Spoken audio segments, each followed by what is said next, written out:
Well, the Golden State Warriors have been on vacation mode, and so have we. At least I have. Sophia, you've been busting your ass covering the Golden State Valkyries, the WNBA All-Star Game, Summer League. I've just been surfing, taking the longboard out. I've been reading. I've been enjoying a ton of. I've been watching so much TV that I've exhausted my A-list level of content. I'm not watching The Pitt on HBO. I'm watching The Diplomat on Netflix. Those are great shows too. My point is, this is a summer where we're all just sitting back and waiting on the Warriors. They haven't done a thing. This is July 21st, and we're still waiting. I have a lot of perspective to provide on today's show, though, in terms of the negotiations, in terms of Kuminga's perspective on the whole thing, because I finally, Sophia, figured out, for the most part, how this CBA works. I decided to spend like a whole day just studying it, and I understand now like how much Kuminga could, in theory, make. And that number is important in terms of the Warriors and them not wanting to put themselves in a situation where another team can offer Kuminga a max that they can't match, so they could lose him for nothing. There are complications to this. There are layers to this. There's also the Valkyries, who are, I think, a bright side to the flip of the script, if you will, where the Warriors are doing nothing, the Valkyries are doing a lot. And we're going to cover all of that. Sophia, you ready to go? I'm ready. Mohammed, I'll be real fast. I respect the effort, the persistence, because I was looking forward to a Duop Reef, and I don't see his name. Oh no, he just didn't mention the name. He's still hoping for Duop Reef. I feel you. I respect the effort. I don't know if it's going to happen, but nonetheless, that's the show. Mm-hmm. We're talking about the Warriors. We're talking about the Valkyries, and I just need my open now, and then we can start. Here's my open. This is the Golden State. They always find something to nitpick, and that's because there's expectations for us to win. Leave me alone this summer. Let's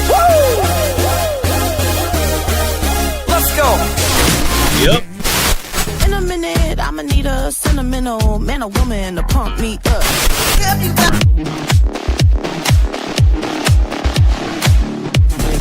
Oh, what are you doing? Wake up. I'm your boy. Get this thing moving. Welcome to Golden Days, the V for Valkyries edition. You can follow Sophia Jones on Twitter at @SophiaJones_2. You can follow me, Cyrus Saatsaz, on Threads and Instagram at DogWild, over on Twitter at Surf Journalist, the program on both platforms at Golden Days Pod. In case, Sophia, a lot of people missed you last week. We did not have a V for Valkyries last week. You were traveling. You were busy. You were a busybody, and we're going to hear all about what you've been up to, but we did not have an episode last week, and people noticed, Sophia. You've got fans as among many things that you do as the color analyst for the Valkyries, as a co-host here on V for Valkyries. Great to see you. What have you been doing this last week? 2 weeks. I'm sorry. Where have you been? What have you been up to? Great to see you. Great to see you too. I've been covering a ton of Valkyries games. We're coming off of a stretch pre-All-Star break where we had 6 games in 12 days. So that sounds like a lot for the players, but it's also a lot of studying and cramming for media. So that's exactly what I was doing. I was either watching film or calling games, it felt like, for these past 2 weeks. And then I was at Summer League just helping out there with some of the digital media team. How is Summer League, by the way? A side note real fast before you answer that. Sam Gordon has twice been scheduled to come on this show, and he's the beat reporter covering the Warriors for the San Francisco Chronicle. And both days he was scheduled to come on. The text messages between us can be summarized as, do you feel like coming on today? Want to do it another day? Sure. And that's that summer for you. I've never experienced this level of laziness in my life, this level of just apathy in terms of worrying about, being productive. And this is what happens when the Warriors are not doing a damn thing. And it's largely because of this standoff that's going on. But Sam's going to come on the show soon. I just wanted to give an update on that because I've been on social media saying he's going to come on, and he will. Hopefully we'll do it this week. But Summer League for the Warriors, I don't know how much time you spend watching the Warriors play Summer League. Did you watch them at all?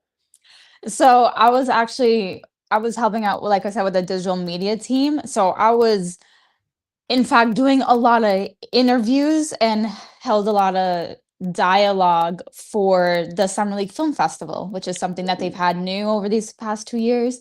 A lot of really great films, a lot of kind of athletes either in the stories or involved in like production of these stories. There's one really good one about like Bay Area hoops that Steph Curry was in. So Ooh. always love that. Did you focus But on the Central Park courts at San Ramon where I used to play once upon a time? I'm kidding. Obviously, you're not. What was the focus of Bay Area basketball?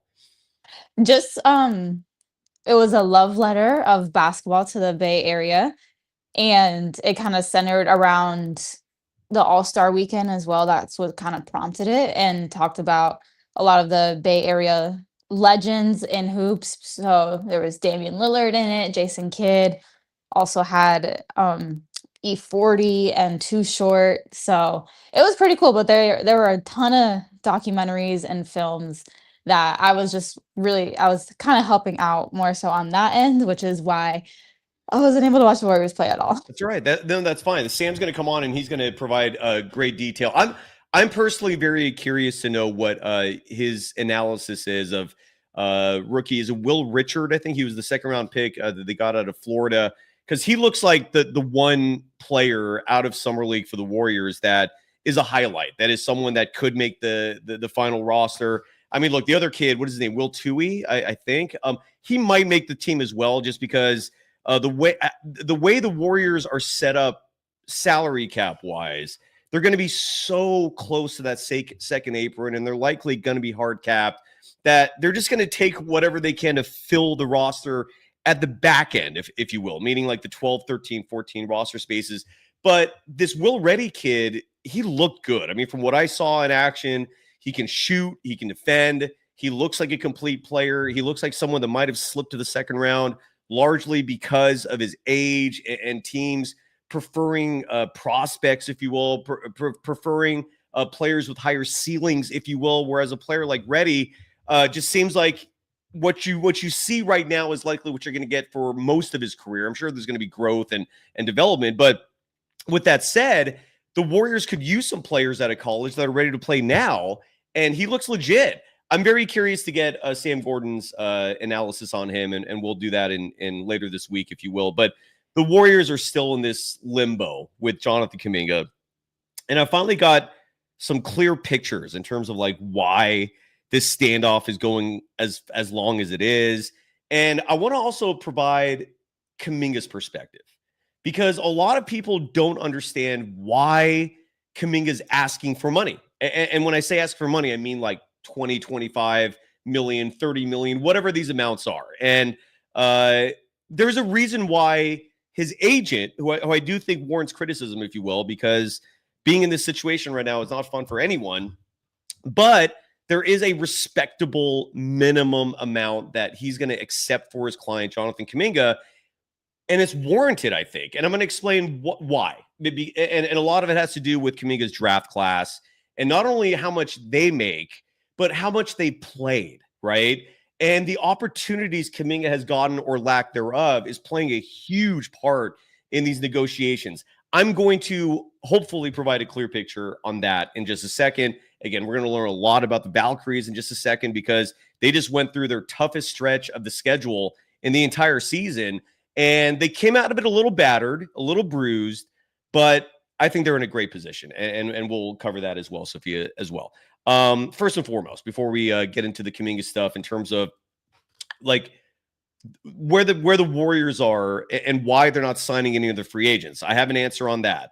I finally figured out what the maximum amount Kuminga can make in theory next year is. And that number is important, not so much because of Kuminga maybe earning that. Like, he's not going to get the full max. But that full max number is important because Kuminga is a restricted free agent. And another team could offer, in theory, that full max. And if the Warriors don't have the cap space to match it, they're going to be screwed. And so everything's basically held up because of that. And we'll try to explain the best we can in detail what that all means after we give some love to our sponsors. And again, we're currently, it's a summer, not a lot going on. When the season kicks back up in full steam for the NBA, not the WNBA, but the NBA, in approximately 2 months. Now is the time, if you're interested in sponsoring this program, to get in. Email us, warriors24pod@gmail.com. So you can get the kind of love that we give to clients like Decades, a cover band. Have you, Sophia, has your summer just been work primarily? Have you had a chance to do anything fun? I feel like when I was your age, like my friends were starting to get married, so I was going to a lot of weddings. Maybe there's anniversaries. Anything? You know what? I think maybe right about a month ago, actually, I had a couple days off, like 4 days off in between some Valkyries work. So me and my boyfriend took a little getaway to Palm Springs. Hey now. So that was pretty nice. Yes. And then in Vegas yesterday, I had brunch with my cousin who I haven't seen in a bit. So that's really about it. That's good. Yeah. Palm Springs is an awesome getaway. And look, regardless of what you folks are doing this summer, the outdoors is calling, and the outdoors, when you get a chance to be outside, if you're in a communal setting for an event, again, like it could be a corporate event, maybe like the CEO of that one company, Astronomy, like maybe before he had to step down from that Coldplay concert, maybe he held a company event with some live music. Live music makes any event a million times better, provided the band actually can play good stuff. And Decades absolutely can. If you want to hire a cover band from Northern California, they're Golden Dazers, they're Niner fans, they play all the pregame rallies. The 49ers season is just around the corner. So if you go to Niner games at Levi Stadium, next door at Great America, this band is playing all the Red Zone rallies, Decades. And you could book them for your event. All you got to do is go to decadesofficial.com or email Kyle at atomicmusicgroup.com. Again, Kyle at atomicmusicgroup.com. Book these folks. Use our name. You could say Cyrus, you could say Golden Days, you could say Sophia, you could say Warriors, Valkyries, whatever. They'll give you a discount simply by mentioning this program, and you could have an awesome live band that plays everything from the 50s to today, from Chuck Berry to Katy Perry. You could book them. It's that simple. All you have to do is go to decadesofficial.com, follow them on Facebook and Instagram at decadesofficial, and enjoy the live music that they bring to the table. Today's episode also brought to you by BetOnline, the world's most trusted betting platform. And right now, you can bet on WNBA action. You could bet on baseball. And side note, I saw a report, speaking of baseball, that the gambling scene in baseball is out of control. Multiple credible journalists are reporting this. So if you want to get in on that, if you get some hot tips, if you know some pitchers who might be doing something in your favor, go to BetOnline and win some money off that. You can also play with their online casino, blackjack, the slots. You got it. You could bet on golf. You could bet on tennis. You could bet on UFC. They've got everything for you there. BetOnline, the world's most trusted betting platform. The game starts here. Here is Jonathan Kuminga's perspective in terms of why he's asking for more money than the Warriors want to give up right now. And I created some graphics here so you can have an understanding of this. This is Kuminga's perspective, and this is why he wants more money than the Warriors are offering. This is why a year ago he reportedly was asking for $35 million a year. The Warriors countered with $30 million a year. They turned that down back then. That gamble did not pay off because you fast forward to this offseason, and now the Warriors are reportedly offering $20 million a year. Kuminga wants $25 million a year. I don't understand why the Warriors are not giving him the $25 million, and this is why Kuminga is asking for it. This is the 2021 draft, okay? And I'm going to go through the top 10 in terms of what other players in Kuminga's draft class have, how much they played, how efficient of shooters they are, and how much money they've been guaranteed in their life, all right? And when you see this list, and these are all of Kuminga's draft class peers, again, from 2021, this should hopefully give you a better understanding of why Kuminga is peeved, why Kuminga thinks he's deserving of this money. And look, if you disagree at that point, say so, all right? I will read all your chat comments. Sophia obviously would love your perspective on this. The number one pick in that draft was Cade Cunningham. He played in his career 7,014 minutes played. He averaged 33.7 minutes per game. His shooting numbers, he shoots 44.6% from the field. He's a 33.9% three-point shooter. And he's been guaranteed in his career to make $314 million through the year 2030. All right. Cade Cunningham's awesome. He also had a very slow start to his career. He got this extension before the potential started to be maximized, right? Again, I'm presenting all this from Kuminga's perspective, so you can understand why he wants the money that he's asking for, okay? Is everything clear so far, Sophia? Is there anything you want to add or clarify? Nope, everything's been clear. All right. So, and again, Cade Cunningham, no one's pushing back on whether or not he deserves the money. Who knows what his ceiling is. Cade Cunningham is awesome. Number 2 pick, Jalen Green. He's played 10,038 minutes. That comes out to 32.7 minutes per game. He shoots 42.2% from the field, 34.2% from deep, and he's guaranteed $146 million through 2028. Evan Mobley, the 3rd pick in the draft, 32.5 minutes per game, 8,745 minutes played. He shoots 54.8% from the field, 31.5% from 3. He's guaranteed $305 million through 2030. Scotty Barnes with the Raptors was the 4th pick. He's averaged 34.5 minutes per game, shoots 46.6% from the field, 30% from 3. He's guaranteed $257 million. Jalen Suggs was the 5th pick in the draft, averages 26.4 minutes per game, shoots 41.9% from the field, 32.9% from 3. He's guaranteed $180 million in his career through 2030. Now, Josh Giddey is in the Kuminga category. Kuminga's not the only restricted free agent in this current market here. Josh Giddey has averaged 29.3 minutes per game, shoots 46.4% from the field, 33% from 3.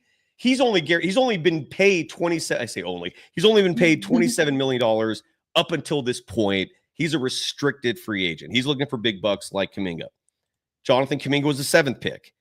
In his career, he's only played 5,672 minutes, only averaged 22 minutes per game. That's important because you look at the other minutes totals and you see these other players have gotten opportunities. This is a huge part of the perspective, right? Kuminga feels he has not gotten opportunities to show that he can earn this money, and that's an important variable in this. And this is also very important, the efficiency numbers.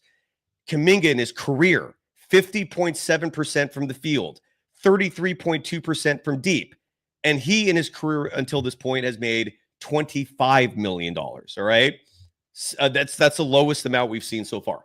Number 8 pick in the draft was Franz Wagner, who has played 9,398 minutes. He's averaged 32.3 minutes per game. He shoots 47.4% from the field. He shoots 32.2% from deep, and he's been guaranteed $247 million in his career. That's a lot of money. Number 8 pick in the draft was Davion Mitchell, who's averaged 22.1 minutes per game. That's important because that's actually still higher than Jonathan Kuminga, has averaged 44.2% shooting from the field, 34.4% shooting from deep. He's earned $45 million in his career, largely because he got a 2-year deal with the Miami Heat that takes him through 2027. That was the number 9 pick. And the number 10 pick is Zaire Williams, who I believe is currently with the Brooklyn Nets. He has averaged 21.1 minutes per game, the only player on this list in the top 10 who has averaged less minutes per game than Jonathan Kuminga. He's shot 42.1% from the field in his career, 31.6% from deep in his career, and he has collected $32 million guaranteed, or he will, through 2027. That's how much money he's accrued. So from all the stats I presented to you in terms of the top 10, of all these players I've listed, Kuminga is 2nd in field goal percentage. The only player who's shot better than him is Evan Mobley. He's 2nd in 3-point percentage on this list. And I think the only person who has shot better than him was Jalen Green, who's now with the Phoenix Suns. My point is, the only stain on this list when it comes to Kuminga is the minutes. He hasn't gotten the minutes, but he's an efficient shooter, and he sees what all these other top 10 picks have made or are making. And when you look at it from his perspective, I can understand why he wants to get paid.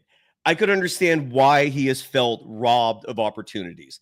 And so when you're asking yourself, how dare he, and again, this is if you're in the camp of like, he should just take whatever they offer or he should be traded. And again, we can talk about that in a second. But if in your mind you're thinking this kid does not deserve $25 million a year, if you think that number is exorbitant and it's asinine, then obviously so is every other contract in the top 10. And that might be a valid opinion, but from Kuminga's perspective, in terms of his agent, that's what they're looking at.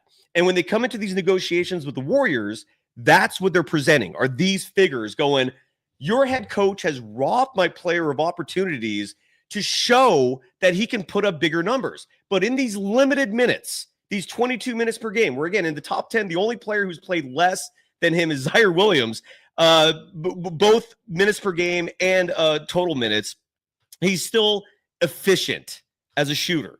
And all he needs is opportunity. So that's where Kuminga's mindset is at.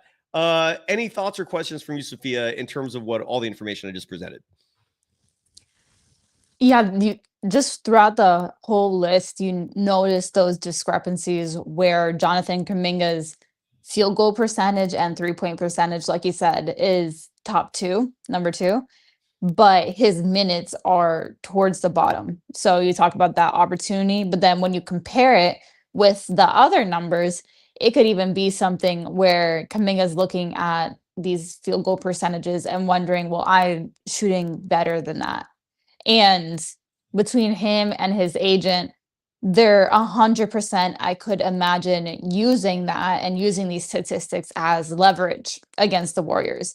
And having leverage doesn't always need to be, I'm trying to think of the right word. It doesn't always need to be objective evidence, but it just needs to be enough to prove your point. And I think that all that proves the point of why Jonathan Kuminga does deserve having that sizable contract.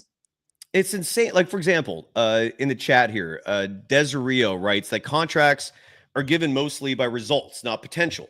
But that entire list I just read to you, all those contracts were given based on potential, not results. Okay? Like, and this is where Kuminga is upset, because he's seeing all of his peers getting these much bigger deals than what he's gotten, and all of their deals were given on potential. That is how it works with draft picks.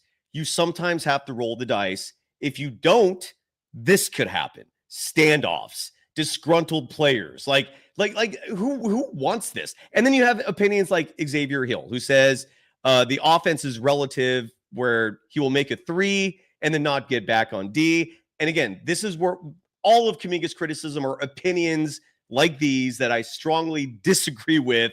I don't agree that he doesn't get back on D. I think that's a dumb opinion. I'm sorry, that is. I watch the game as much as anyone else. I don't see that. And that is a Kerr apologist comment to me. And he follows up by saying he doesn't contribute to winning. He was on the championship team. How can you say that? He was literally starting games in that postseason. How can you say he doesn't contribute to winning? It's an asinine opinion. And so with all that said, that's Kuminga's perspective. One last graphic I want to add here in regards to Kuminga. He's in that entire draft class. This includes 1 through 30 in the second round. Of all those 60 players, he was the 7th pick in the draft, but he's 14th in total minutes and 18th in minutes per game. And this is his gripe. When he actually gets minutes, and we've read these numbers to you time and time and again on this show, when he actually gets 30 minutes or more, he's putting up 21 points per game. He's putting up 6+ rebounds per game. His per 36 numbers are fantastic. All this guy needs is minutes. And that's been my entire gripe from day one. Just play the goddamn kid. I'm glad Rick Barry was on here the other day saying that's the job of a coach, to figure out the fit. Like, he's too talented to just be rotting on a bench. And that has been my entire gripe from day one. And again, Xavier, you can say all these opinions you want. Like he writes, he makes the game harder for the rest of the team. Based on what? Your opinion? Strongly agree to disagree. And for anyone else out there who has that opinion, by the way, you're not going to see that opinion shared by former or current players. If you notice, all the former players who have their own podcast, who are on ESPN, not one of them is saying the things you're saying. These opinions that are negative slights of Kuminga are coming from either media members who have clearly bought the Kool-Aid from one certain individual, and that's it. That's it. It's just local media, the Warriors head coach, and that's it. Those are Kuminga's critics. Everyone else sees what I see. I don't know, Sophia, you can have your own opinion on this, but I'm not going to speak for you here. All I'm saying is this is the market, and the market part of it in terms of what's out there, we'll talk about that in a second, but to sit here and say he doesn't deserve the money when you see what his peers have made, when you've seen the lack of opportunity, it's crazy shit. And this is why the Warriors are in this situation right now. Any final thoughts from your perspective before we talk about the market real fast? Because that's important too. Yeah, going back to the rankings within the draft class, that Kuminga has the 14th total minutes played and the 18th minutes per game. I think that shows a lot also in relation to opportunity, because when we think about, he's missed a sizable chunk of games as well, out with injuries, just kind of throughout a little, I wouldn't say sizable, he has missed games, maybe a little bit more than his peers, which is, I do think that could be why we see the drop in total minutes. But the fact that there's even a further drop in minutes per game, I think also shows the disparity in some of the minutes that he might be getting from game to game. So he could be playing a lot, but it might be 5 minutes here and then 35 minutes the next game. So I think that when that averages out, that's why that ranking dropped a lot, but why the minutes per game kind of is a little bit high, or the total minutes played is a little bit higher. So it just goes back to that opportunity and just the inconsistency in his minutes as well. It's and he's disgruntled, and we reported on this show as well. Like I thankfully, luckily have a source within Kuminga's camp, and I reported this before, and I'll say it again. Kuminga saw those comments by Kerr after the season ended, and the one that stuck out to Kuminga that he did not like, and that really rubbed him the wrong way, and it's a huge reason why he's not excited about coming back to the Warriors, was Kerr's comments about playing him 38 minutes a night, where he scoffed at that idea. I think it was in an interview with Tim Kawakami, where Kerr was like, what am I going to do? Play this guy 38 minutes a night? Yes. And Kuminga saw that. Draymond Green commented on it as well, saying, we've never seen it, so I don't know how you can have an opinion on it, which has been my whole argument from the get-go.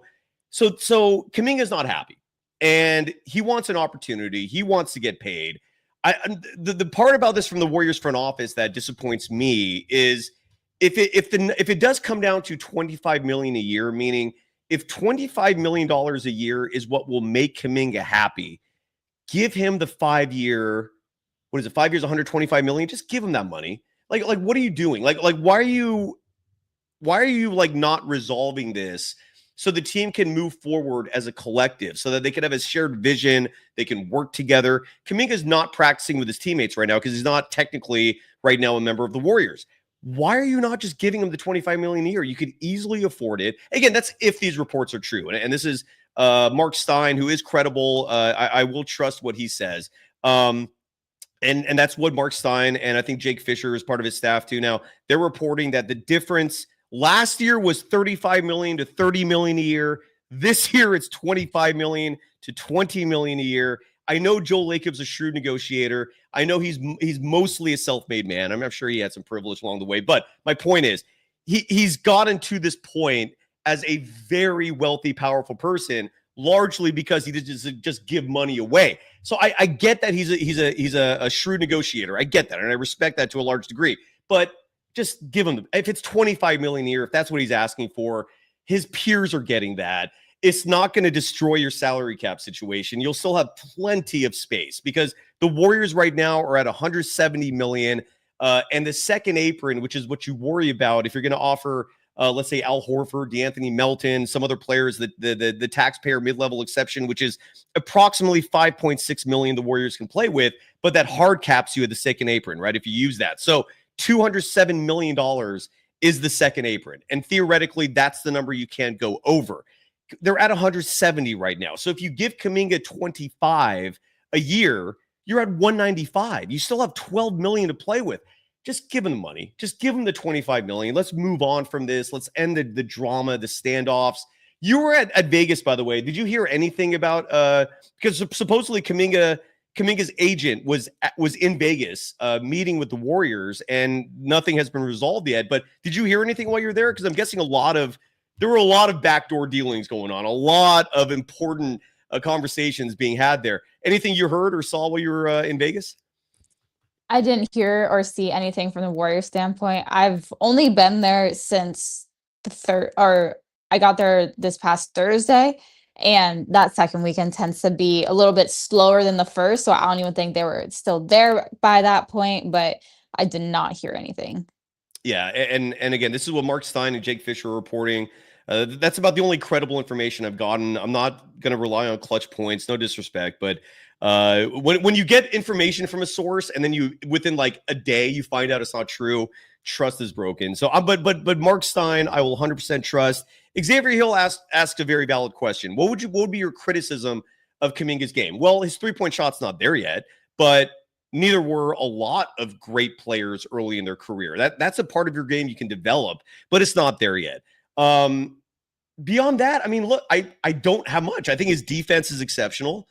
The fact that his ambidextrous trait has always been something I've raved about. Stephen Curry is very similar. I know people like to play down the importance of being as versatile and as strong going left as right. Look, if you're an NBA player, you figured that out. But he's literally ambidextrous, meaning when he goes with his left, it's as strong with his right. Not every player can say that. It's just really the only weakness I can come up with is just right now his 3-point shot is not fully developed, but he also has not gotten enough minutes to, develop that part of his game. I don't have a lot of criticism of him. Do you, Sophia? My biggest thing with him, aside from the 3-point shot, is he's so athletic. And you mentioned the ambidextrity. So he's a great slasher. He can get to the paint so easily. I think that there's still a couple more things that need to be worked out in terms of his playmaking and his ability to draw and kick, which that plays into getting a feel for the flow of the offense and just feeling comfortable out there, which with his role, since it's so unstable, that can directly affect someone's comfort level and confidence. So that would be my only thing, but there's kind of a reason that you can look to for that reason. And I just do not agree with Lucky Trey, who keeps just repeating Steve Kerr apologist line saying Kuminga had many chances. The analytics don't support that, Lucky Trey. I'm sorry. Like you look at Kuminga's minutes, and I don't know how you could sit here and tell me he's had chances. Young players need to play through mistakes. And this is not some like esoteric concept. This is not something that's like breaking news. This is like teaching methodology 101. Lucky Trey, I saw your comment earlier saying you're a scientist and anyone can come up with numbers. So you're a scientist, you're educated. Are you going to sit here and tell me that lectures are the best way for a student to learn? Or are you going to sit here and tell me practicum, learn as you do, is the best way to advance yourself in whatever craft you're learning?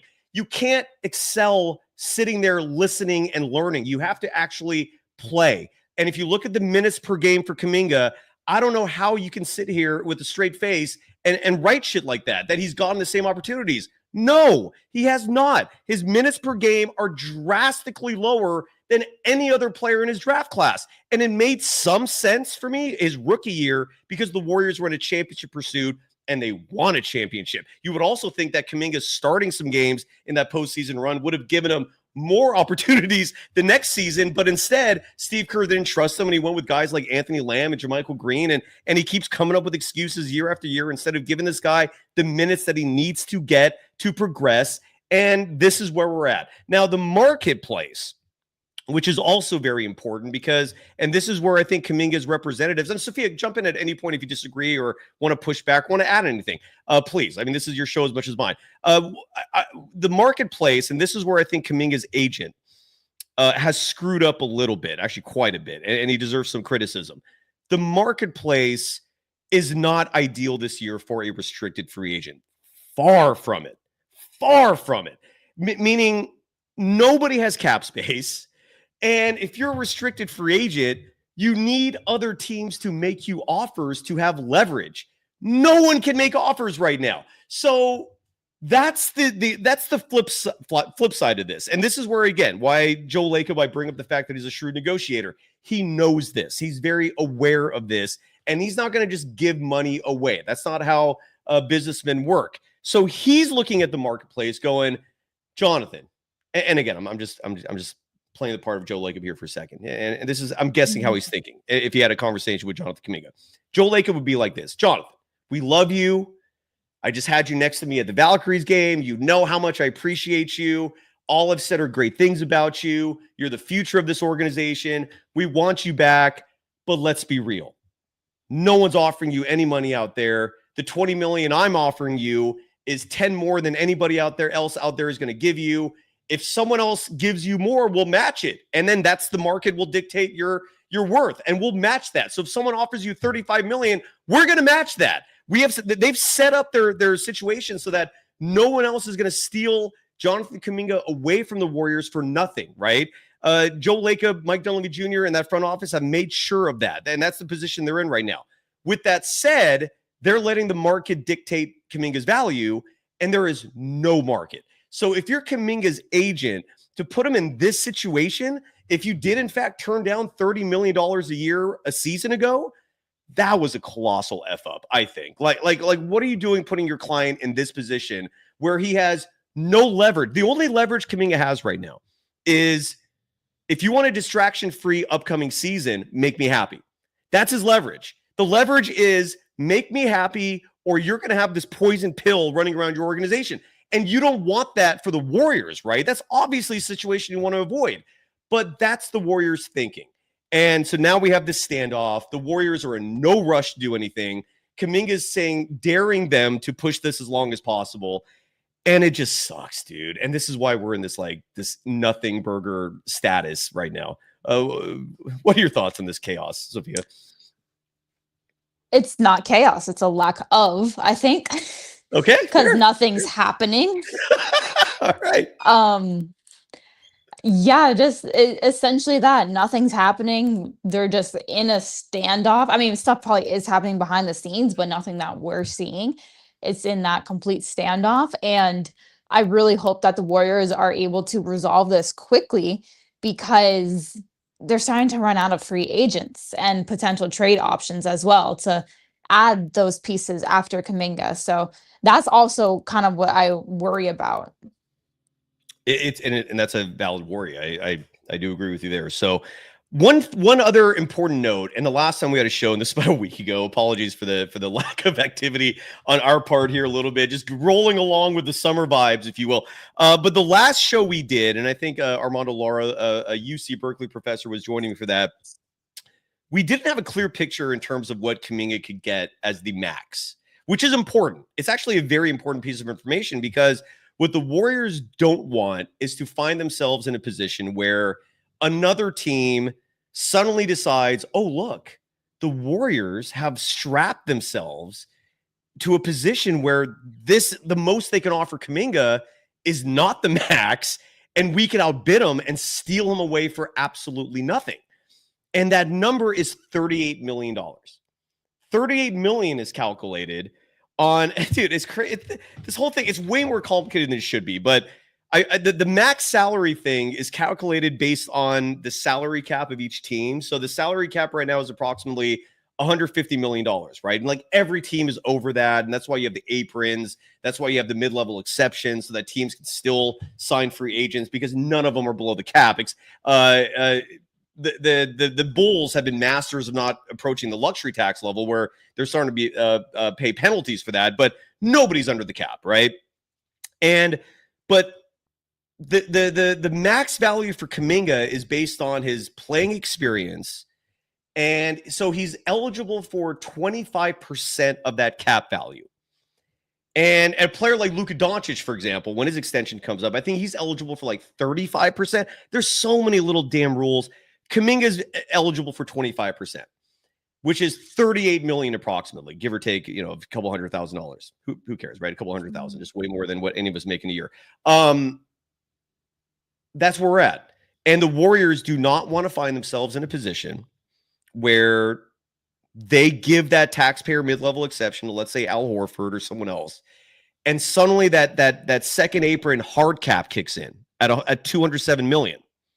The Warriors right now are in a position where they can match anything, and they're going to stay in that position until this Kuminga thing is resolved. Unfortunately for them, Kuminga, in theory, could get $38 million from another team. And so this is why the Warriors are not doing a damn thing right now. They're not going to jeopardize losing Kuminga for nothing. Because if the Warriors took action now, hypothetically, let's say they started signing free agents. Let's say Al Horford and DeAnthony Melton are announced, and they use the taxpayer mid-level exception to give Horford some money. Maybe they offer DeAnthony Melton a little more than the veteran minimum. But now you're hard capped at $207 million, and you've gone to a point where you can match Jonathan Kuminga $38 million contract. If the Warriors put themselves in that position, there will be another team who suddenly decides we can free up $38 million to sign this guy. That is a scenario the Warriors are desperately trying to avoid, and that's why there is a standoff. But $38 million is, in theory, the maximum amount that Jonathan Kuminga can make. I don't think he's going to get that, but that number is important because, again, the Warriors need to maintain flexibility to match any offer another team makes. And so another team, in theory, could, if they freed up the cap space, give him $38 million. So that part of it, I also wanted to provide some clarity. And I don't know if you have any thoughts on that, but yeah. Yeah, that's just why I say it makes me really nervous if this process drags out. Because if a team makes that offer and the Warriors can't match it, and so Jonathan Kuminga leaves, now you're in a state where you're really scrambling to add a piece to fill the void that he left. Yeah. And this is why, again, Desario writes this opinion, and I'm actually glad you're writing these so I can address them. Writing, Kuminga being the center of an offense as an ISO player is not an efficient offense compared to Steph plus Draymond motion offense. Let Kuminga go. And again, a lot of people are sharing these sentiments, and this is why it is incredibly ignorant. No disrespect, Desario, but I'll tell you why. Stephen Curry's turning 38 this year. Draymond Green is turning 36 this year. There also has not been evidence indicating that Kuminga is like this selfish ISO player that stymies the offense, that just ruins the offense if he's out there. Steph and Kuminga as a duo, net rating wise, are awesome. Steph can play with anybody. I refuse the idea that there is a player out there that stymies Stephen Curry. No, that does not happen. The reality is, if Steph goes down with a serious injury, which you have to, if you're going to be smart about this, consider as a possibility, because it is a real possibility. We just saw Stephen Curry go down in the postseason with a hamstring injury, the first hamstring injury of his career.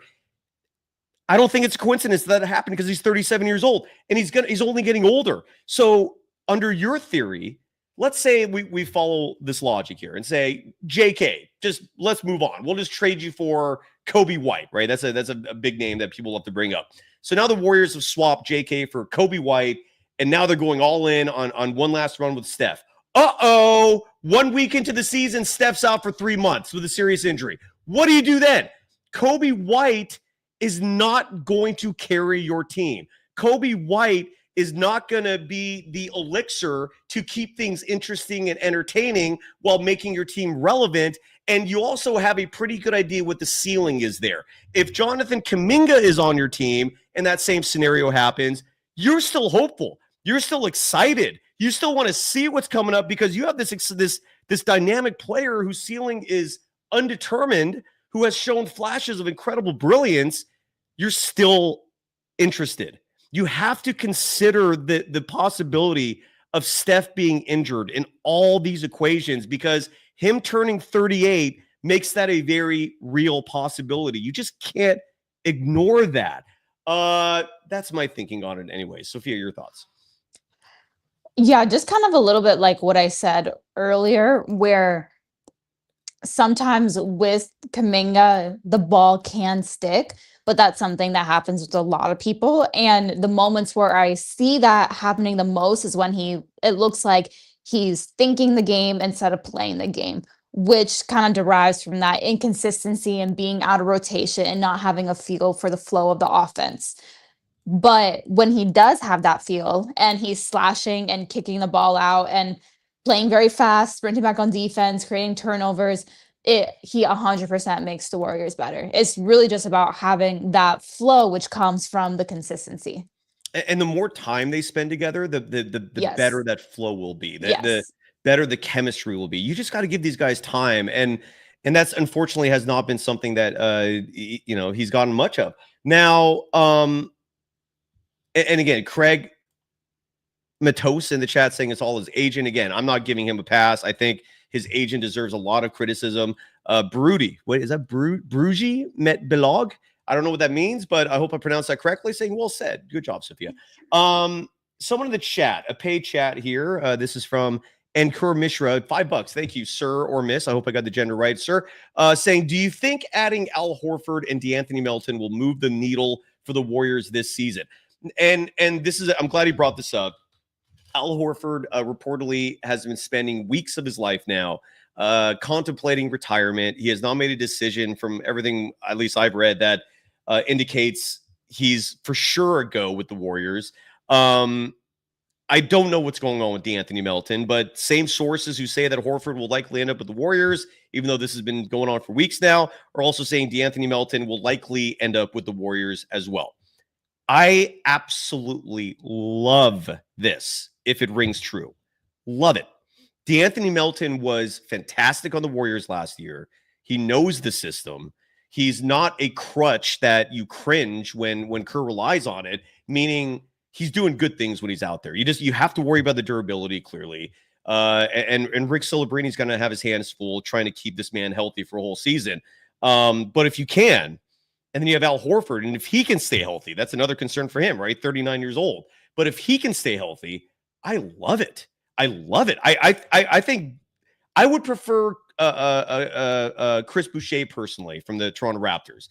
And again, maybe the Warriors end up adding a third player as well. Maybe there's more than just these two, but I prefer Chris Boucher simply because I still don't know who in the Warriors is your a rim protector.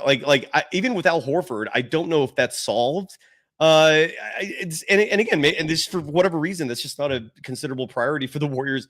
And I'm not going to understand why, but whatever. With all that said, I love it. I love it. Like, sign me up. This is a damn good team. I know a lot of people don't like me saying this because he's a very popular player, but I don't want GP2 back. And until we know for certain that's not happening, I'm not going to breathe a sigh of relief. And it's not because GP2 is a bad player. It's just the way he's misused. Like, he should not be playing 25, 30 minutes a game. He should not be starting games in the postseason. GP2 is a great 5 to 10 minute a night role player, playing very spot minutes, specifically defending a specific player. Sorry to be redundant there with the verbiage. But my point is, if it's me and Melton and Al Horford, and then you just round out the roster with second round picks, sign me up. I'm elated. I will happily be the voice of optimism going into the 2026 season for the Golden State Warriors.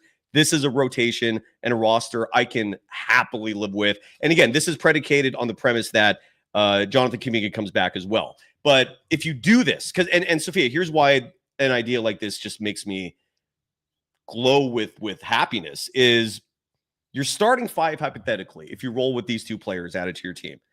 Steph, DeAnthony Melton, Jimmy Butler, Jonathan Kuminga, Al Horford. That would be your starting five. And then now your bench, because depth is damn important. Now your bench, you have Podziemski playing his natural position. This Will Reddy kid looks damn good. I actually wouldn't mind, getting some experimenting there with minutes. But to take away Podziemski, Guy Santos, he's still on the team. I love this guy. Now Draymond Green is coming off the bench, giving your second unit the reinforcement it needs. I love it. I would be elated. Quentin Post coming off the bench. Side note, he just won a chess tournament. I love seeing basketball players with high IQs. That's a high IQ, by the way. Sign me up. I would absolutely love it if this was the Warriors offseason. Re-signing Kuminga, adding Horford, adding Melton. Sign me up. I'm all in. Your thoughts, Sophia? Yeah, I think for Melton, I like the backcourt defense that he can provide, and just allowing Steph and Pajemski when he comes off the bench to play more off ball in their more natural positions, maybe taking a little bit of that load off for them. And I think I said this on an earlier show also, where when Steph checks out the game and Jimmy Butler, he usually kind of remains in with that second unit. The pace does slow down, which is where I could see a player like Al Horford fitting into that offensive flow a little bit more. He can stretch the floor. So Steve Kerr, he always loves a center that can shoot the three. And then just with Jimmy's history of playing with very solid bigs, Karl Anthony Towns in Minnesota, Joel Embiid in Philadelphia, and Bam Adebayo in Miami, he knows how to play off that two-man game. So I could see that pairing be very efficient. And then when you bring Draymond off too, that's an extremely high IQ front court, which you love to see. Yeah. And look, some people in the chat are going, wait, like you'd bench Draymond and start Kuminga? Like you think the defense can handle that? Again, this is where you have to accept the reality that Draymond is just not that guy anymore. He's turning 36 years old. If Draymond was still that guy, Julius Randle does not look like Charles Barkley of the modern era in that series. Julius Randle ate up Draymond Green, made him seem practically irrelevant out there.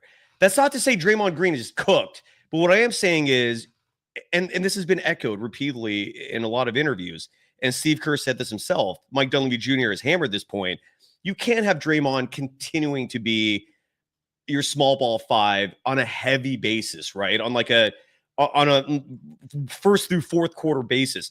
You can stomach it at the end of a game, but you can't have it be a 36-minute type thing. So, and not to mention the Warriors did bench him once already for Kuminga, and that was a plan that they were going to actually follow through on until Kuminga suffered the injury, unfortunately. But I do think ultimately, if you're going to make this work, if you re-sign Kuminga and add Hal Horford, that Draymond is going to have to be a bench piece. I'm not saying he doesn't close games, but what I'm saying is over the course of a 48-minute game, if you're going to strategize your rotations effectively, efficiently, Draymond off the bench to reinforce your second unit, playing less minutes, experiencing less rigor on his body, so he's not experiencing the physical wear and tear that we all noticed late in the season. Like, that's asinine. Like you got to preserve these older players and keep them fresh for the postseason. So that's my line of thinking in that regard. Are the Warriors going to suffer defensively with Draymond coming off the bench? Maybe a little bit, but what Kuminga does for you offensively to make up for that, never mind the fact that Kuminga defensively is an awesome basketball player, I don't see it as something that's going to hurt the team ultimately. And to me, that's how you make it work, I think. Not to mention, look at the starting five again. Steph, DeAnthony Melton, Jimmy Butler, Jonathan Kuminga, Al Horford. Ask yourself this question when you hear that lineup. If you're the head coach of another team, how do you stop that defensively? You have 5 offensive weapons on the floor. Al Horford's lingering outside the three-point line. Spacing is solved. You, dude, I sign me up for that all day, every day. That team is going to run everyone else off the court. Sign me up for that all day, every day. That's my thought on it. Your thoughts, Sophia? That's a very solid starting five. And I would even say if you want to have Draymond Green in that starting lineup, I almost wouldn't be upset if you had him in for DeAnthony Melton and then kind of shifted Jonathan Kuminga to the 2 and Jimmy Butler to the 3, especially against a lot of these big teams. That's a very big lineup that can still kind of flow and play off of each other well. So I would even take it as far to there if Steve Kerr wants to keep having Draymond in that lineup. And again, you're just going to have people forever just not having faith in Kuminga. I guess like until he's actually signed and playing on a consistent basis. Apparently, like folks like Lucky Trey, Xavier Hill, nothing I say is going to change their mind. So whatever, we can agree to disagree. But again, everything I'm reading from Kuminga's haters, everything I ever read is just opinion. It's just subjective. Like, dude, you can't see that he's not good on help defense. Oh, look, another opinion that has no measurable attached to it. Oh, you can't see that he doesn't hustle back on defense after he shoots a 3. Oh, look, another opinion that you can't attach a measurable to it. It's all just opinions, and it's largely based on the decision-making of their head coach. The inherent bias that so many of you have strictly from a Steve Kerr decision is wild. Take a step back and think for yourself, please. That's all I ask. Instead of just assuming that everything Steve Kerr decides is gospel, take a step back and think for yourself, or at least respect the opinions of others besides Steve Kerr. I've said this before and I'll say it again. Every other current and former player sees a real talent in Jonathan Kuminga. The only one that does it is most local media and you folks. Sorry, I'm going to listen to the players who actually understand the game better than anybody over local media and certain fans. Like, that's, sorry, we're going to have to agree to disagree beyond that. It's ridiculous, though, how much hate this kid gets. It's asinine. Anything else before we switch to Valkyries, Sophia? Your thoughts? No. Just think I'm ready for some Valkyries. That's very important to note. All of my opinions, I try to be practical here, right? Like, all of my opinions are based on Steve Kerr's the head coach. And what I mean by that is, for example, you proposed a fantastic idea where an even better starting five than what I proposed would be, and I don't disagree with this, would be Steph, Kuminga, Butler, Draymond, Al Horford. That would be the best starting five. But there's no chance in hell that Steve Kerr is going to start Jonathan Kuminga or Jimmy Butler as a two. He doesn't see them that way. So I try to factor that in. And also, we all know that Kerr is desperate to have a ball handler surrounding Steph to ease the pressure. So that's why DeAnthony Melton, to me, is such a good option, because we know Kerr's going to play him. We know he's good, right? He doesn't have a lot of these holes in his game like Brandon Podziemski does. Sign me up for that. I'm all in. Any final thoughts from you again? Sorry. No, and just that even like Jimmy Butler and Jonathan Kuminga aren't traditional like backcourt guards, but I think especially Jimmy Butler, he has the ball handling and IQ skills to play a lot of backcourt, and I think we saw a lot of him play point guard in the playoffs in the non-Steph minutes. Yeah, and Eddie757 Golden Dazer adds in the chat, Jimmy Butler has played the two in his career. Agreed. Andrew Wiggins was a two his entire career, going back to college and high school until he came to the Warriors. Steve Kerr sees things very differently. And for the most part, again, I don't know if most parts, but in a lot of cases, it's just, I don't agree with it, certainly. Yeah, he doesn't see Jimmy Butler as a two. He just doesn't. And that's the reality that we're in. So now Ken Mamba says that Steve Kerr is going to start Podziemski no matter what. I don't know if that's the case. And again, DeAnthony Melton was starting when he was with the team. And we saw a lot of comments after the season where the whole Podziemski as your starting two, and like that has come into question in terms of whether this can be a part of this moving forward. I hope that's not the case. You're not winning a title with Podziemski as your two. You're just not. It's not going to work. And for the folks that say, like Desiree saying Kuminga doesn't even want to come back, that you're right. He doesn't. But money talks. The Warriors have his rights. They're not just going to let him go for nothing. And what I'm confident of is this. Even though Kuminga's unhappy right now, if he gets a contract that he's satisfied with, he'll come back. He'll play ball. His teammates love him. Dre loves him. Steph loves it. Like it's all going to work out. They just have to get this contract signed, and it's all going to fall into place after that. So, how are the Valkyries doing, by the way? We teased that at the beginning, but I'm looking at the standings right now. And the last time, Sophia, you were on the show, this was 2 weeks ago, the Valkyries were 6th. And they had that position in the WNBA for a good while. They go on this crazy road trip. How many games was the road trip? 5. 5-game road trip. You have a game starting at like 9 a.m., which, again, you've heard my spiel on that. I doubt that has anything to do with the Valkyries' performance, but I'm being facetious here. Point is, they go on this 5-game road trip. Over the last 10 games, they've been 4-6. This road trip was grueling. The Valkyries now find themselves 10-12, and they've fallen from 6 to 9. Now, the good news is And Sophia, please, I'm going to shut the hell up because I'm talking so much here. And I'm glad we're on the Valkyries topic. So you can dominate the show. I hope you do. I guess what I'm trying to say here is I don't think there's panic buttons being pressed over this, right? The Valkyries are 10-12. Describe how this 5-game road trip went and what's coming up for them to kind of hopefully flip the script and get things back on track. Yes, started the month with the 5-game road trip and had one home game, then went right back on the road. The team has played 6 games in 12 days. So it was a really hard stretch. And they were in a little bit of a weird position because we had a couple players returning back from Eurobasket. So they're traveling all the way here to Europe to then immediately have to go right back around and start playing on the road. So the minutes and rotations were even not what they usually are at the beginning of this road trip. Started to get there towards the end, but at that point, I felt like I could just see a lot of wear and tear on this team.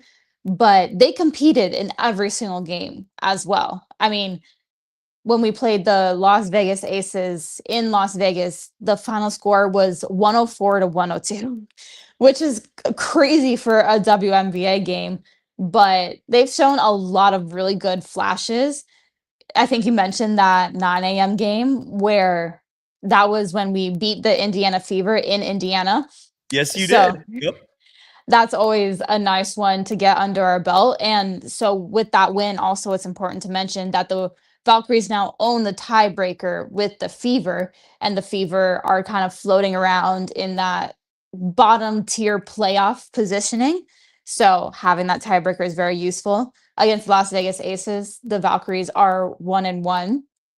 So still another possibility to win, but this month of July has just been very hard schedule. They only have 2 home games this entire month. But I think with this All-Star break, it came at the perfect time for the team. On Friday, the Valkyries host Paige Beckers and the Dallas Wings. So that should be an exciting game and a great way to start off the coming back from the All-Star break at home against a very beatable Dallas Wings team. And the WNBA All-Star game just happened. Where was it, by the way? I'm sorry for missing Indiana. It was in Indiana? Yes. So there was some drama there. Can you elaborate on what happened? Because I guess more specifically, what went on? Why did Kelsey Plum say something what happened there? Because I know Kelsey Plum said something in some post-game press conference, and it was kind of a dig at Caitlin. And I forgot who was on this podium with her. Was it Sabrina Ionescu that was like, you didn't have to say that. And I know they were being facetious, having a good time, but it was a subtle jab. What was going on there?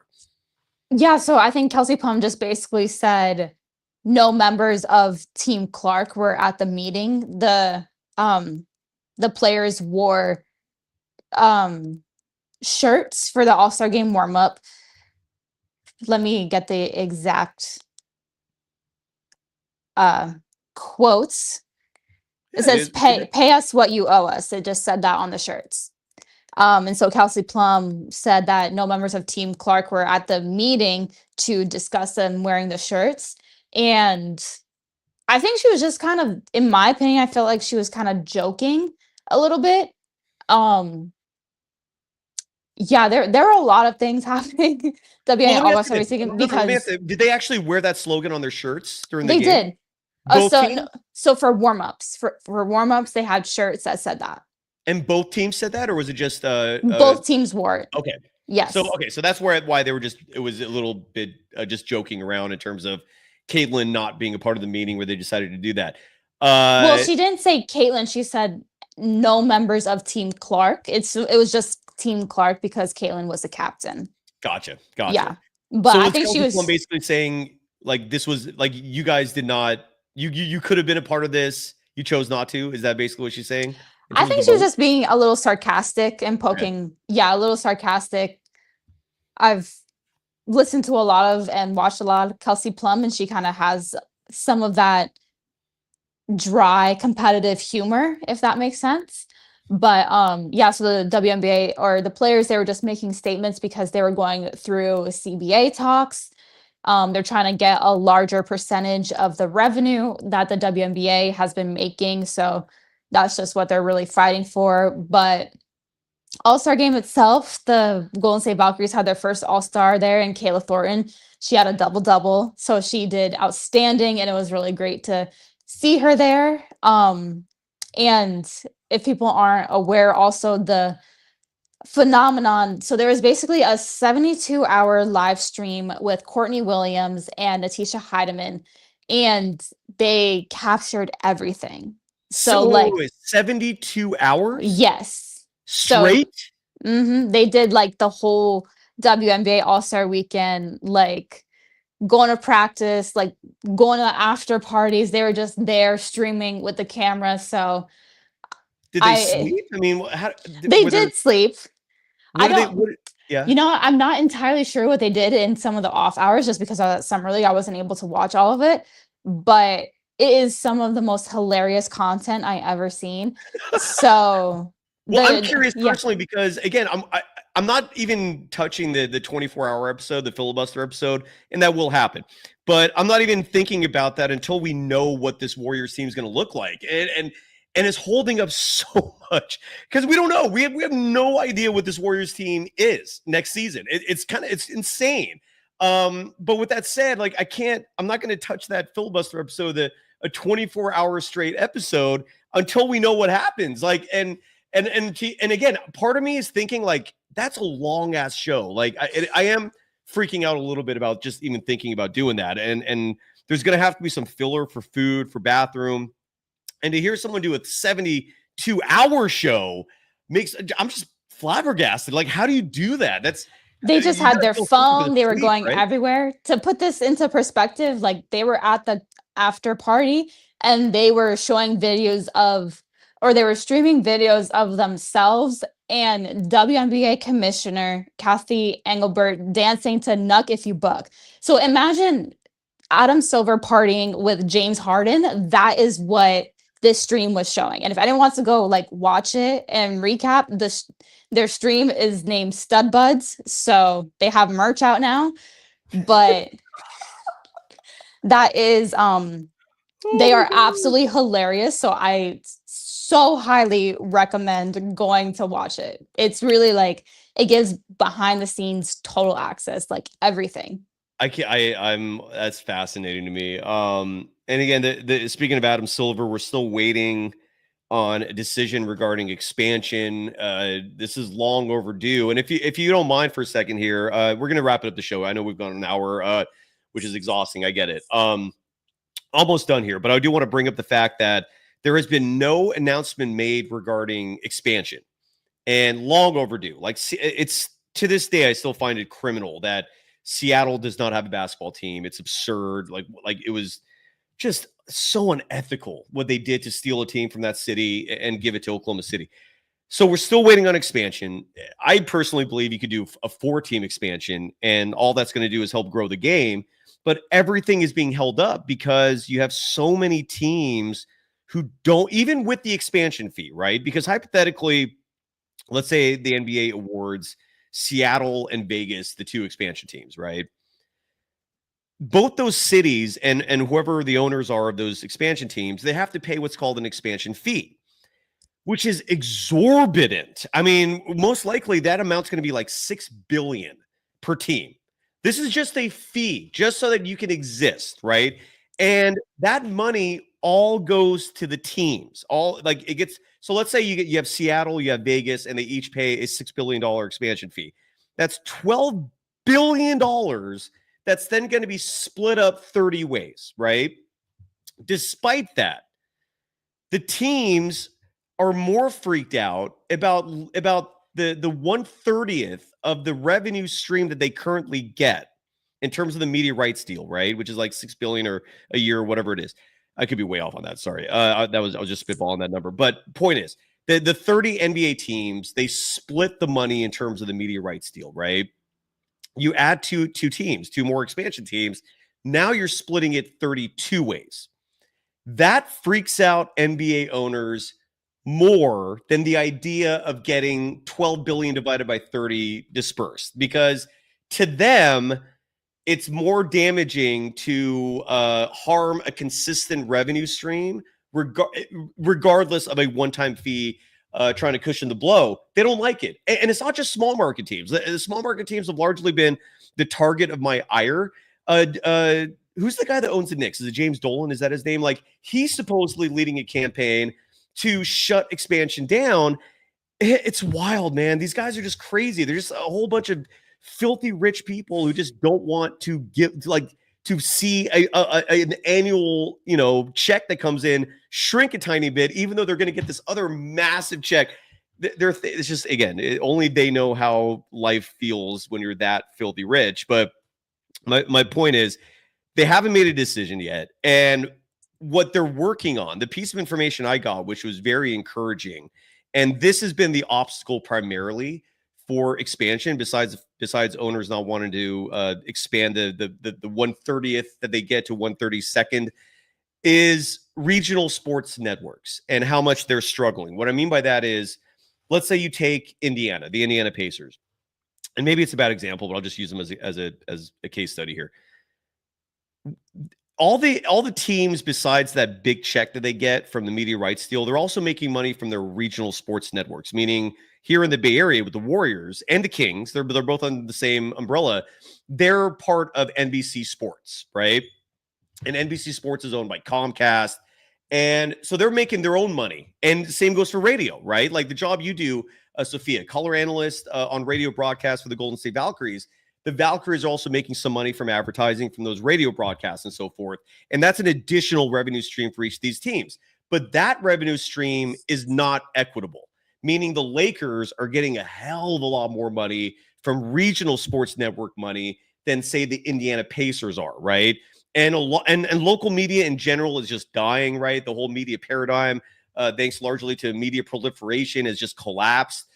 Stephen Colbert, case in point, his show is getting shut down next year, largely because the advertising model for traditional media, in this case being TV, for example, it's dying. Like, people are just consuming information fast, easy on their phone. And so a lot of these regional sports networks that support these teams are also struggling.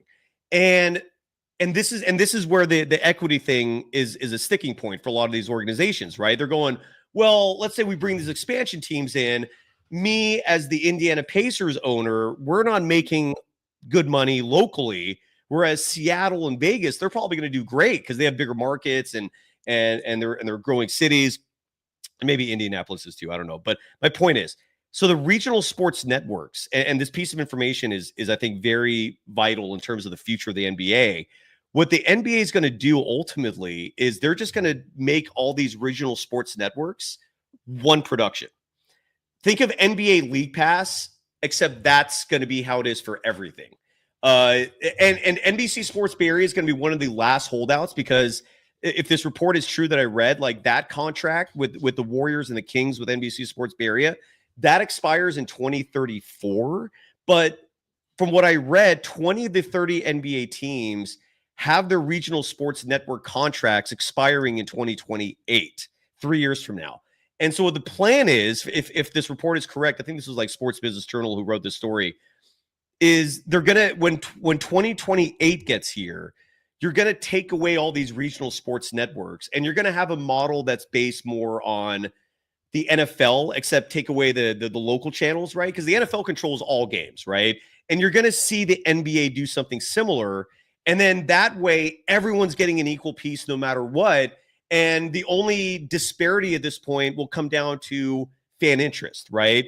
So maybe the Pacers won't get as many subscribers for all their games as, let's say, the Warriors would, but it's never going to be 100% fair.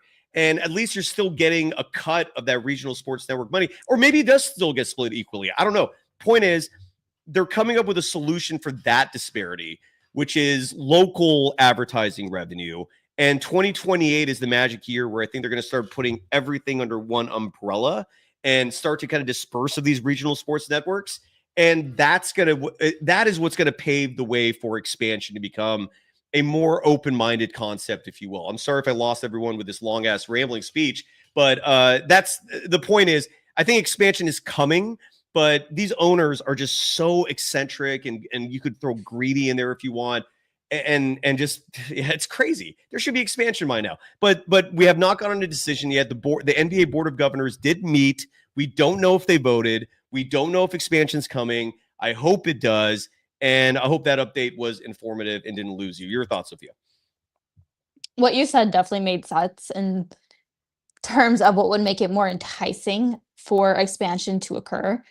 And I'm in the same boat with you. I would like to see more NBA teams, but I'm really not that hopeful for anything to happen soon. Yeah. Yeah. That's What just where about I'm at. what about the WNBA? I know there's a lot of conversation. You just mentioned the slogan on all the warm-up jerseys or outfits pregame of the WNBA All-Star game, talking about, you know, there's likely going to be either a lockout or a renegotiated CBA. The players are criminally underpaid. There's no debate about that. And a lot of rhetoric I'm seeing now, which I appreciate, and it makes sense. Because you get the detractors, the haters, if you will. They keep saying, well, the WNBA just doesn't make that much money. So how can you justify the salaries for these players going up? And Caitlin Clark, I think, is the prime example they usually pinpoint to, where I think she's making $78,000 a year. I think that's her salary. Correct me if I'm wrong with that. $78,000 a year. That's insane for someone who is the face of the WNBA. And the rhetoric I'm hearing now that justifies the pay scales going up, maybe not at the NBA level, but at least to something that represents stardom and represents professional basketball.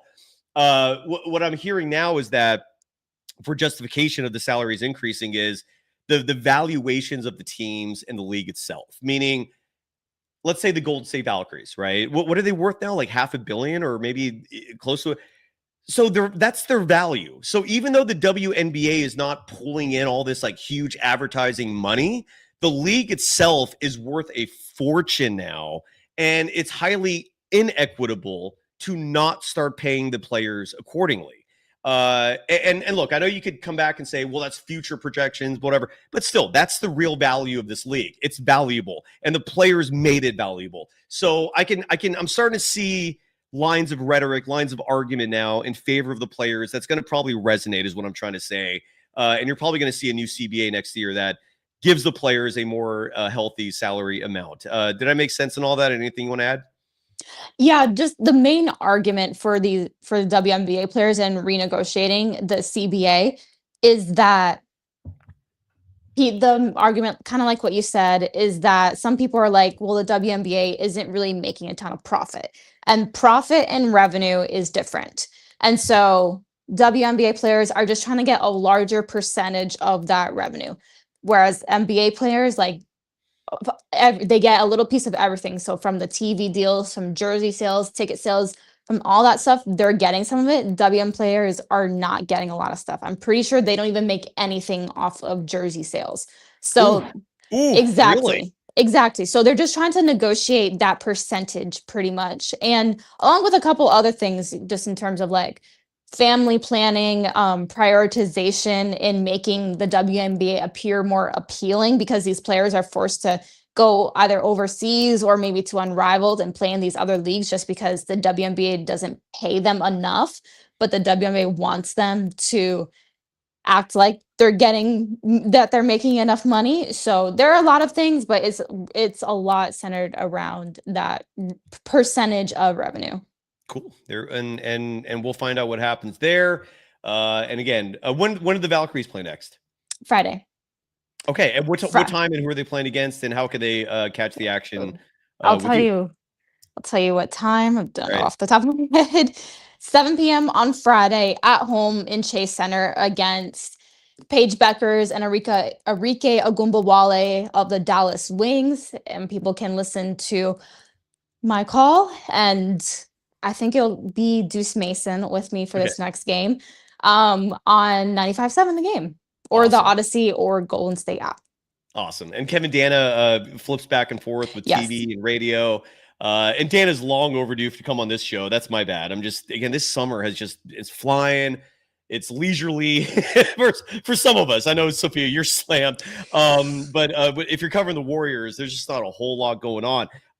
Before we go, Carambola Designs asks, would you trade Kuminga straight up for Andrew Wiggins? Hell to the F no. Like, that's not like I'm hanging up that phone in 2 seconds. Again, this is the thinking you have to apply to any Kuminga trade scenario. Is after this trade, will the Warriors be relevant if Steph Curry gets injured? You have to think of it like that. And if Stephen Curry goes down and you now have a team that's with Jimmy Butler, Andrew Wiggins, and Draymond Green, that's a 500 team at best.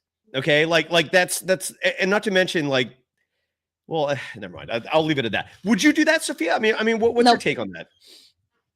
I wouldn't do it. Yeah. And then Shane West has that other opinion where keep Kuminga and move on from Kerr. And again, look, Kerr's on a year-by-year basis. Who knows what's going to happen here? Let's just hope this gets resolved. That's all I want. Just resolve this. If 25 million a year will settle this, give him 25 million a year. Just enough.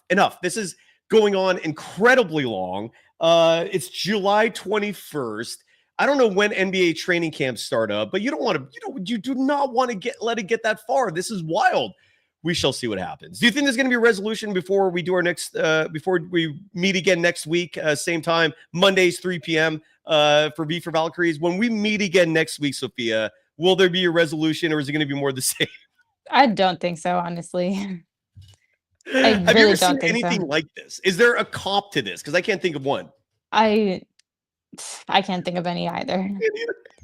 This is one of a kind. This is it's Warriors basketball for you. They keep things interesting. We try to do the same. Sophia, thank you as always. People can follow you again on Twitter at Sophia Jones _2. I'm available on Threads and Instagram at Dog Wild, on Twitter at Surf Journalist. The programs on both platforms at Golden Days Pod. Important to note, especially the program part of it, in case you want to you want updates on the program. Sophia, for example, wasn't here last week, and we did provide an update that V for Valkyries was on hiatus for 1 week as a result of that. So follow us there for all sorts of updates. Got some exciting news pertaining to this program itself. On August 1st, we're going to announce a new sponsors through the network. It's through Believe. This is a Believe sponsorship. But when you hear who the sponsor is, it's going to be a hell of a sign that we're moving up in this world, and it's great news is what I'm trying to say. So stay tuned for that, and thank you as always to everyone. Sorry, Carambola. Yes, I don't taking all considerations. A straight up Wiggins for Kuminga trade is a hell no. I'm sorry. I know some people love Wiggins. I get it, and I'm not going to get into a whole Wiggins discussion because I don't want to upset people and offend people. Look, it's not a trade they're going to do. It's not a trade I would endorse. Wiggins is 30. Look, when he got traded to the Miami Heat, the first thing Miami did was lose 10 straight games. You're not going to just trade Kuminga back for that straight up. That is not progressive thinking. That's not thinking that's going to make your team better short term or long term. So you got to think like that. Anyways, we've been going forever. Sophia, enjoy the rest of your week. I know you've been working your ass off, and for good reason. You're doing a hell of a job out there with everything you're doing. Thank you to you, Sophia. Thank you to the audience. Are we done? Are we good? Yep, think so.